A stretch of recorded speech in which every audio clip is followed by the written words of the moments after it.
Hello, my friends. Another crazy voice day. I don't know which this is. I kind of think it's like a vampire. Oh, hello, I'm going to drink your blood. Is blood keto friendly, though? Coffee certainly is, and that's what we're drinking. A nice big strong mug of coffee. Two blends of coffee, including an espresso, of course, for that extra. Delish. So anyway, thanks for joining Steve's vlog about the life of a ketogenic. Um, yeah, I think I probably wore this t-shirt before actually. I need to get some new t-shirts. Exercise. I thought you said extra fries, but of course they would be cauliflower fries because normal fries have too many carbs. Right, where are we? It's Tuesday. Ooh, scary sound. It's week 11. No, it's week 12. Ooh. We're finished week 11 yesterday, and we're now starting week 12. Week 12 is quite a pivotal week because at the end of week 12, in fact, this time next week, so next Tuesday, I would have already had, because it's now just gone 1 o'clock, I would have already had my HbC1 fasting, I believe it's fasting, blood test, which will basically, as a diabetic, give me an idea of what my blood sugars have been over the last 12 weeks. In HbC1's gone by, they've been as high as like 14, 15, certainly up 12 plus. I'm quietly confident, so I don't shoot myself in the foot here, I'm quietly confident that they're going to be single digits, and I'm really hoping around 6 or 7. I think that's my target. Now, admittedly, a lot of the times I've done my blood sugars, they've been 5s, even lower than 5. I think consistently, I think if I got a result between 6 and 7, I'd be really happy. So definitely single digits, but hopefully between 6 and 7.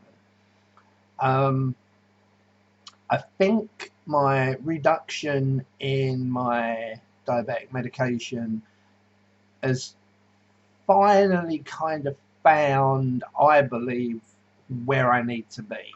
I don't think I can reduce it, certainly at the moment, anymore.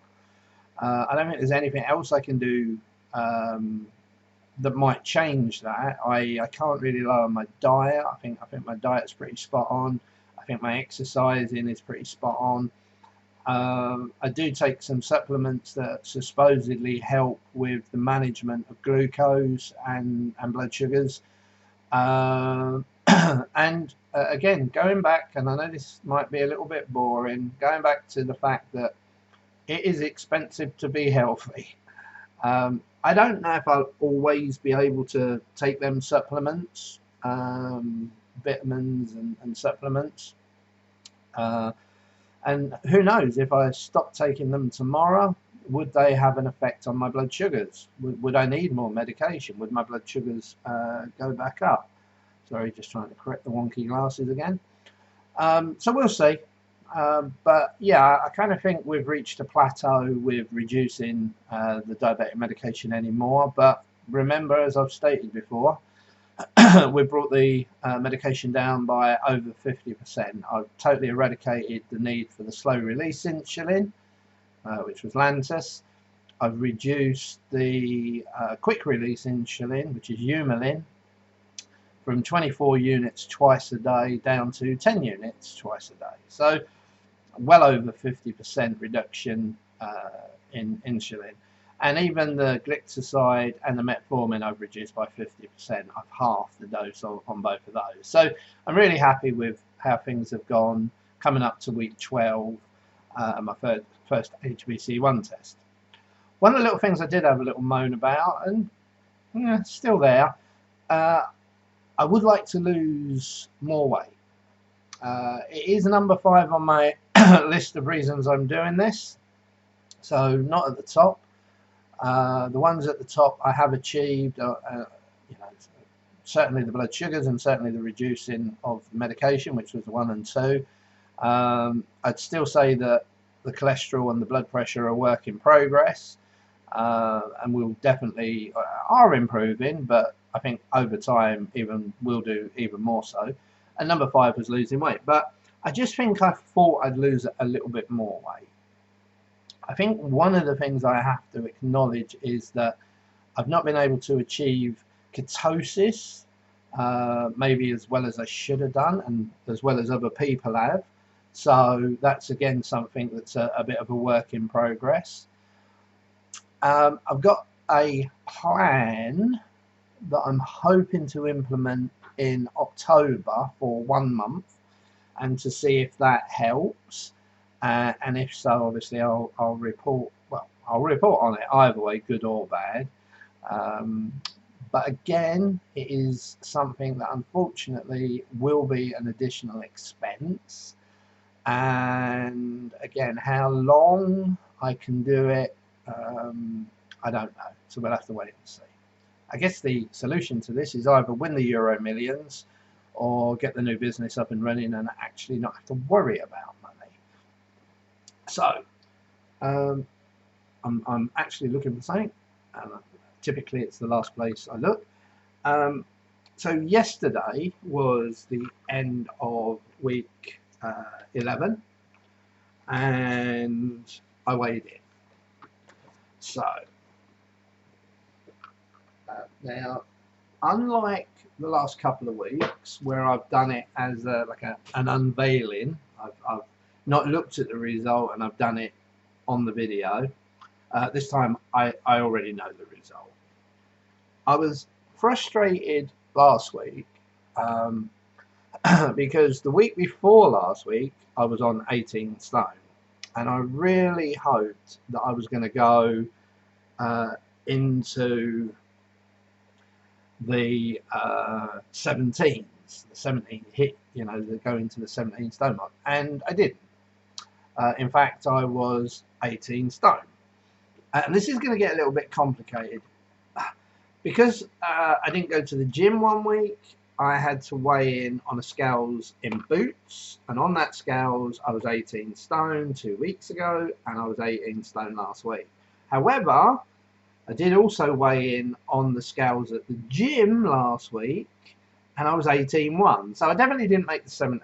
That's the long and short of it. So on the gym scales, which is exactly the same machine as they've got in Boots, so you know, sometimes I find there is a little discrepancy. I've used 3 different ones over the weeks, and they all vary just very slightly. So going on last week's gym scales, I was 18 stone 1. But I think that if I'd weighed myself the week before, I would have also been 18 stone 1. So I don't think I put a pound on. I want to make that clear.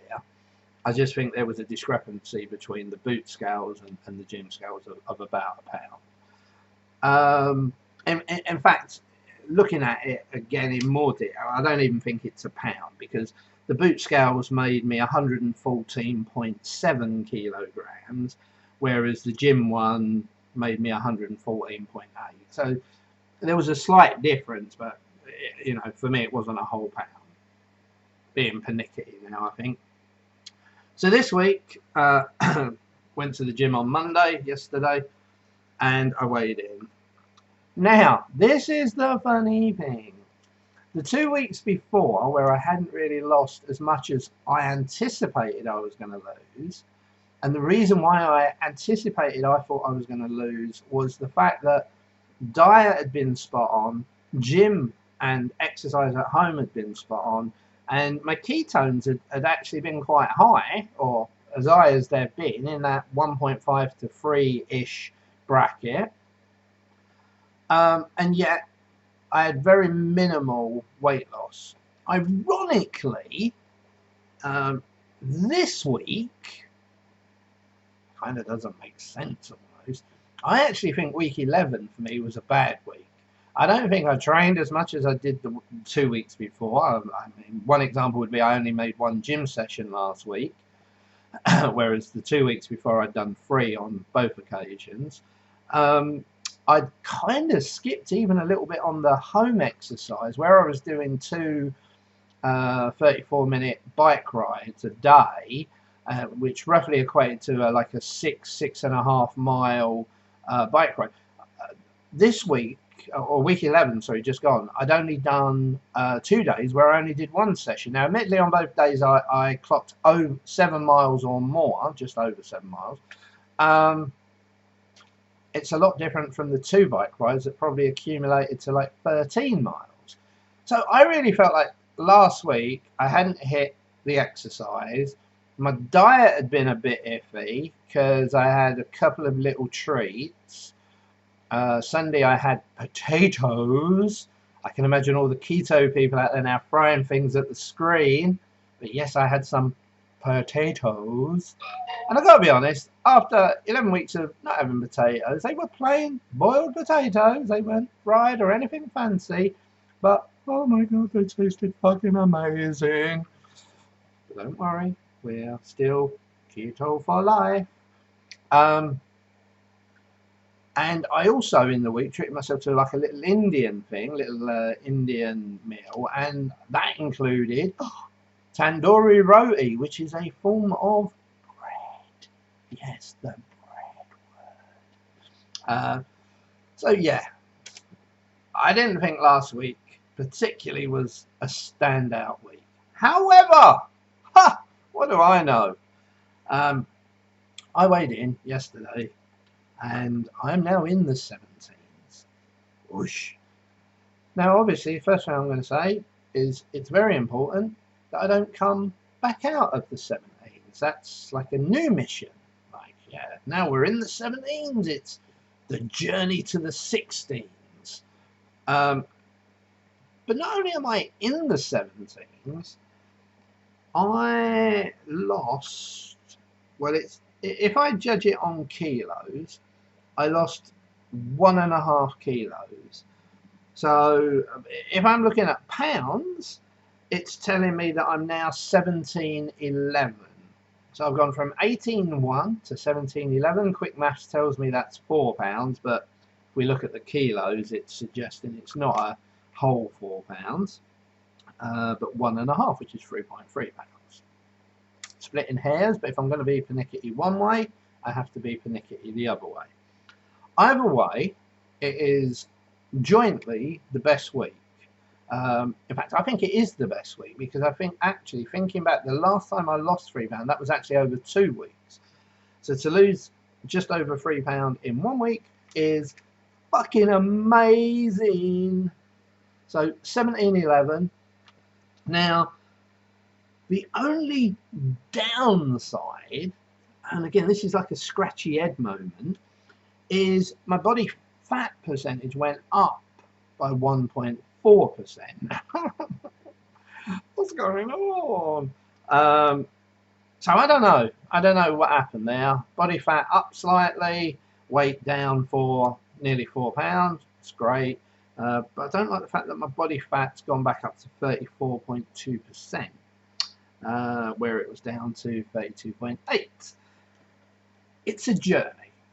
It's not a short one. I'm not just popping down the road. I'm like jumping on a plane and flying around the world a couple of times. It took 52 years for me to manage to get this out of shape, even though I believe I'm a lot more in shape than I was 11 and a bit weeks ago. I feel leaner. My belly doesn't stick out as much as it used to, but boy, it's still there.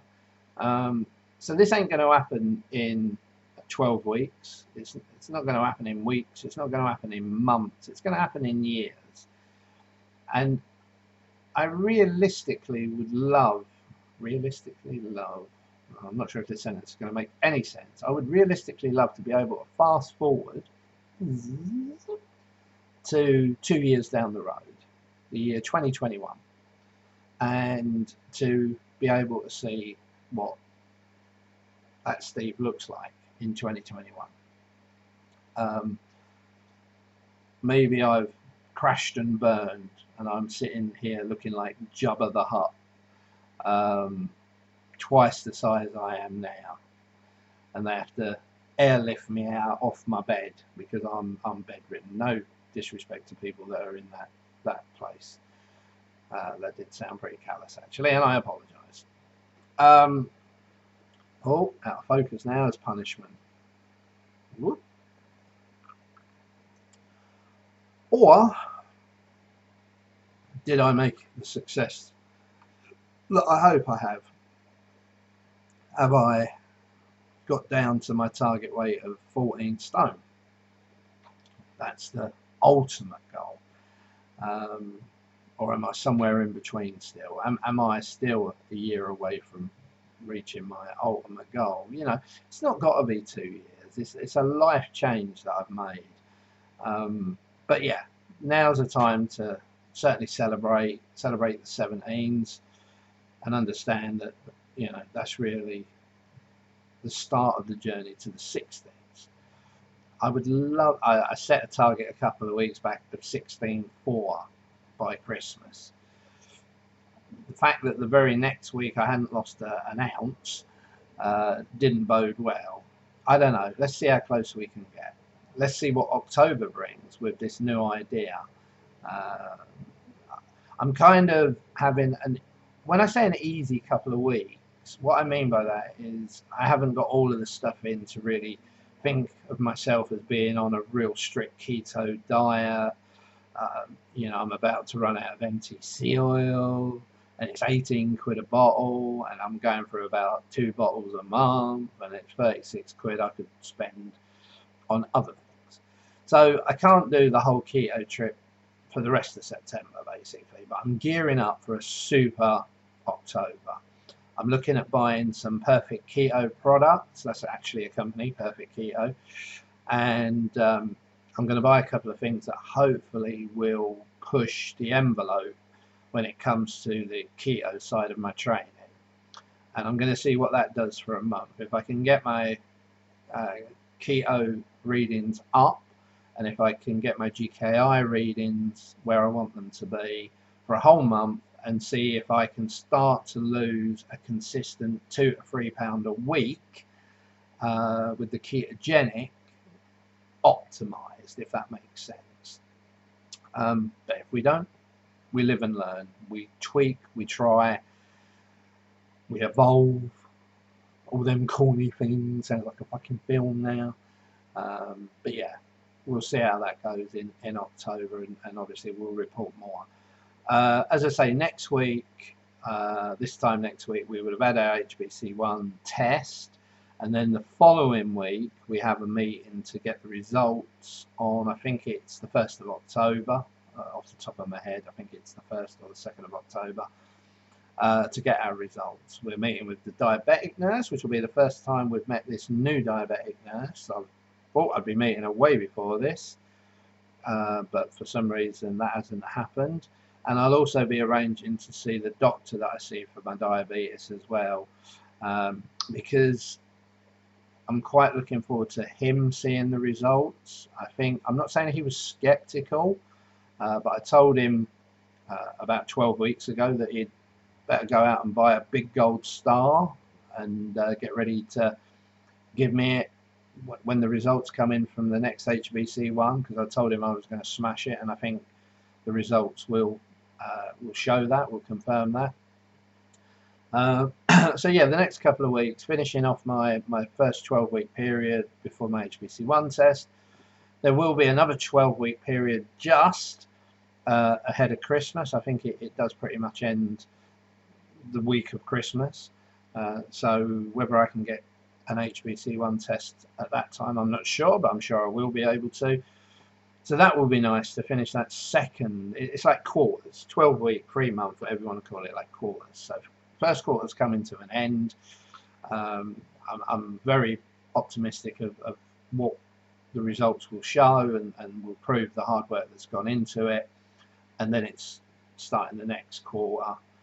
and where we go from there. But as I say, this isn't a short thing. This is a life-changing thing. If you're diabetic, if you've got a love of food, that for some people it's almost like, no, it's not like, it is an addiction. Then trust me, I know your pain, because I am the living example of an addict to food. But I took a decision 12 weeks ago, a life-changing decision, that I didn't want to go blind. I didn't want to lose my limbs. I didn't want to have a heart attack. I didn't want to have a stroke or any combination of them things.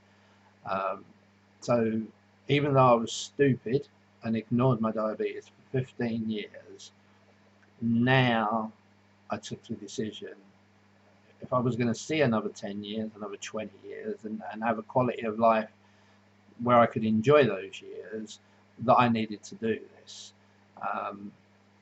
It's been hard. I've had my moments where I've craved and wanted things, but it is doable. I said yesterday at the gym, funny enough, in the sauna, that keto just doesn't feel like a diet. I know people argue because of the high fat content, you're substituting one thing for another and you're doing as much damage with the thing you're doing than what you was before. Not true. I do not believe that to be true. I think what was going to kill me was having blood sugars up in the high teens and early 20s. The damage it was going to do to my heart, as well as my internal organs, how it was making me feel. Still room for improvement, don't get me wrong. I'm not suddenly turned into Superman. But I just think that with the ketogenic diet, the way that it burns a lot of the fat that you're taking in, the fact that it's made me feel more energetic, the fact that I'm going to the gym, I'm burning a lot of calories, I'm burning a lot of fat. I really do, I don't want to be that guy, but I think I am that guy that is going to rave about keto. I guess until somebody proves it to be, not what I believe it to be. I don't, for 1 minute, suggest there's not a lot of hype about it. I don't suggest for 1 minute there ain't people hyping it to make money from it. But for me, it hasn't felt like a diet, so I've not become, unhappy and depressed and crashed off of my diet like I normally do after about 6 weeks. And it's made me feel better. Still room for improvement, as I say. I still sleep too much. Maybe that's just because I'm lazy and I've got a really comfortable bed. But yeah, still room for improvement, but I think I'm on the right track. So anyway, that'll do. We don't need to get to 30 minutes. I've bored you enough as it is. If anyone's got any questions, as I always say, please feel free to ask away.